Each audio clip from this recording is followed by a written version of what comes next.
Ada kenyataan beracun yang sengaja dibungkus angka manis para pejabat, keyakinan palsu bahwa ekonomi baik-baik saja hanya karena gedung tinggi masih berdiri. Padahal di balik kilau itu ada krisis daya beli yang pelan-pelan menggerogoti dompet ribuan keluarga. Krisis sejati bukan sekadar grafik di televisi, melainkan saat selembar uang kita kehilangan wibawanya di hadapan harga beras. Jika daya beli terus tenggelam tanpa penyelamat, hingga penghujung tahun 2026, ada pukulan telak yang akan merubah cara kita bertahan hidup secara radikal. Mari kita bongkar ada 5 hal pahit yang akan terjadi jika daya beli rakyat anjlok hingga akhir tahun 2026. Pukulan pahit pertama yang akan langsung menghantam dada kita adalah kebangkrutan massal usaha kecil dan menengah yang selama ini kita puji-puji sebagai tulang punggung ekonomi bangsa. Kita suka membanggakan betapa tangguhnya warung tetangga, kedai kopi anak muda, atau usaha konveksi rumahan, tapi kita lupa bahwa mereka hanya bertahan hidup selama ada uang yang berputar di kantong kalian. Ketika daya beli kalian melorot ke titik terendah, pembeli tidak akan hilang karena mereka membenci produk lokal, melainkan karena mereka harus memilih antara membeli baju baru atau memastikan dapur tetap ngebul untuk esok hari. Saat transaksi harian menyusut drastis, toko-toko kecil itu bukan cuma sepi, mereka akan gulung tikar satu persatu dalam hening, meninggalkan deretan ruko terkunci, spanduk usang yang melambai tertiup angin, dan mimpi-mimpi anak muda yang hancur berantakan di tengah jalan. Ironisnya, ketika usaha kecil ini mati, negara kerap dengan mudah menyalahkan perubahan tren digital atau kemalasan beradaptasi, padahal alasannya jauh lebih sederhana dan menyakitkan, yaitu rakyat memang sudah tidak punya uang lagi untuk dibelanjakan.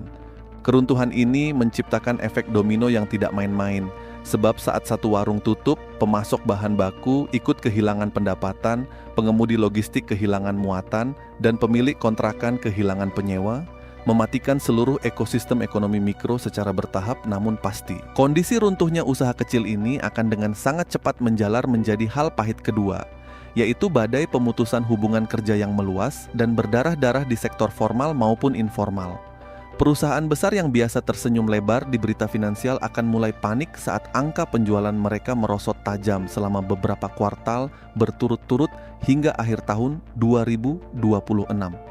Cara paling cepat dan murah bagi mereka untuk mempertahankan margin keuntungan bukanlah dengan memotong gaji para direktur, melainkan dengan memangkas ribuan pekerja di tingkat bawah yang tidak punya posisi tawar. Kalian yang hari ini masih merasa aman duduk di kubikel kantor atau memegang status karyawan tetap, bisa jadi besok pagi terbangun hanya untuk menerima surat pemutusan hubungan kerja lewat pesan singkat atau surel dingin dari manajemen. Ketika lapangan kerja menyusut drastis dan pencari kerja membludak di mana-mana, nilai tenaga kerja kita akan dihargai begitu murah, menciptakan iklim kerja yang penuh ketakutan, di mana pekerja dipaksa bersyukur hanya untuk menerima upah yang bahkan tidak cukup untuk membayar sewa rumah dan tagihan listrik. Kebijakan efisiensi ini menjadi racun yang pelan-pelan membunuh produktivitas, menciptakan ribuan pengangguran baru setiap harinya yang mengantre tanpa kepastian di tengah pasar kerja yang sudah mati rasa. Saat pekerjaan hilang dan tabungan habis terkikis hingga dasar, kita akan menyaksikan hal pahit ketiga yang paling merusak moral masyarakat, yaitu meledaknya angka kriminalitas dan ketidakstabilan sosial di sekitar kita. Ketika perut lapar dan anak menangis meminta susu di tengah malam, hukum dan norma sosial seringkali menjadi hal pertama yang dilupakan oleh manusia yang terdesak oleh keadaan. Kita tidak sedang berbicara tentang kejahatan terorganisir tingkat tinggi di film-film aksi, tapi tentang pencurian helm di parkiran, perampokan di jalan sepi, penipuan daring yang semakin canggih, hingga aksi penjarahan yang lahir dari keputusasaan massal.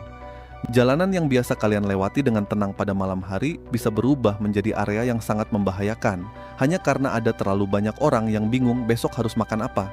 Rasa saling percaya antar tetangga memudar, digantikan oleh rasa saling curiga yang membakar, menciptakan lingkungan yang penuh paranoid di mana setiap orang merasa terancam.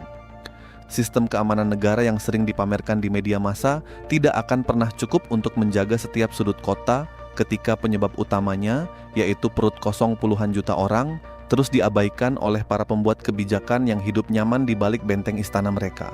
Ada hal pahit keempat yang paling tragis untuk masa depan bangsa, yaitu kemunduran kualitas hidup dan pendidikan generasi muda kita. Saat anggaran keluarga berada dalam mode bertahan hidup ekstrim hingga akhir tahun 2026, makanan bergizi akan digantikan oleh makanan instan serba murah yang penting kenyang, mengorbankan tumbuh kembang otak anak-anak kita demi efisiensi harian. Masalah tengkes atau stunting akan menjadi pemandangan biasa, membunuh potensi kognitif anak-anak sejak usia dini. Pendidikan tinggi yang dulunya menjadi tiket emas untuk memperbaiki nasib keluarga kini berubah menjadi kemewahan yang tak terjangkau, memaksa anak-anak muda berprestasi untuk putus sekolah dan terjun ke jalanan demi mencari uang receh sekadar menyambung hidup. Kita sedang mengorbankan masa depan 20 tahun ke depan hanya untuk bertahan hidup hari ini, menciptakan sebuah siklus kemiskinan antar generasi yang makin sulit diputus oleh siapapun. Sangat menyedihkan melihat bagaimana narasi besar tentang visi emas masa depan bangsa sering kali runtuh begitu saja di hadapan kenyataan bahwa orang tua bahkan tidak mampu membeli buku pelajaran, seragam sekolah, dan susu kotak untuk anaknya sendiri. Pada akhirnya, hal pahit kelima yang menjadi puncak dari semua drama ini adalah jebakan utang yang akan mencekik kehidupan rakyat secara sistematis melalui jeratan pinjaman daring dan lembaga keuangan abal-abal. Ketika lembaga perbankan resmi menutup pintunya bagi orang-orang yang tidak memiliki agunan atau gaji tetap, aplikasi pinjaman dengan bunga mematikan akan hadir sebagai pahlawan palsu yang menawarkan solusi instan tanpa syarat rumit. Jutaan orang akan terjebak dalam lingkaran setan meminjam di satu aplikasi hanya untuk menutup utang di aplikasi lain, menjual aset tersisa yang berharga, hingga akhirnya kehilangan harga diri karena teror intimidasi yang tak kenal ampun dari para penagih utang. Sistem keuangan kita seolah membiarkan fenomena ini terjadi karena ada pihak-pihak berkuasa yang meraup keuntungan raksasa dari penderitaan dan keputusasaan rakyat kecil. Ini bukan lagi sekadar krisis ekonomi biasa, tapi sebuah krisis kemanusiaan yang terstruktur di mana kemiskinan diproduksi, dipelihara, dan dimanfaatkan oleh mereka yang berada di puncak rantai makanan ekonomi untuk terus memeras sisa-sisa daya hidup masyarakat. Namun, di tengah semua gambaran kelam, analisis pahit, dan kenyataan pahit yang saya beberkan tadi, saya tidak menyampaikan semua fakta ini untuk membuat kalian menyerah, panik, atau merasa tidak berdaya menghadapi masa depan. Kita harus menyadari bahwa memahami kebenaran yang pahit jauh lebih baik daripada tertidur lelap dalam kebohongan yang menenangkan, karena dari kesadaran jujur itulah keberanian dan strategi bertahan hidup kita dimulai. Kita memang tidak bisa mengontrol keputusan konyol para pembuat kebijakan, mengatur laju inflasi, atau menahan laju gelombang krisis global yang datang menghantam, tapi kita selalu punya kendali penuh atas bagaimana kita meresponsnya di dalam kehidupan kita sendiri. Mulailah dari sekarang dengan merapikan kembali keuangan kalian secara ketat, pangkas semua pengeluaran yang tidak perlu, tingkatkan dana darurat sejauh yang kalian mampu, perkuat solidaritas antar teman, keluarga, dan tetangga, serta terus pelajari keterampilan baru yang tidak mudah digantikan oleh keadaan.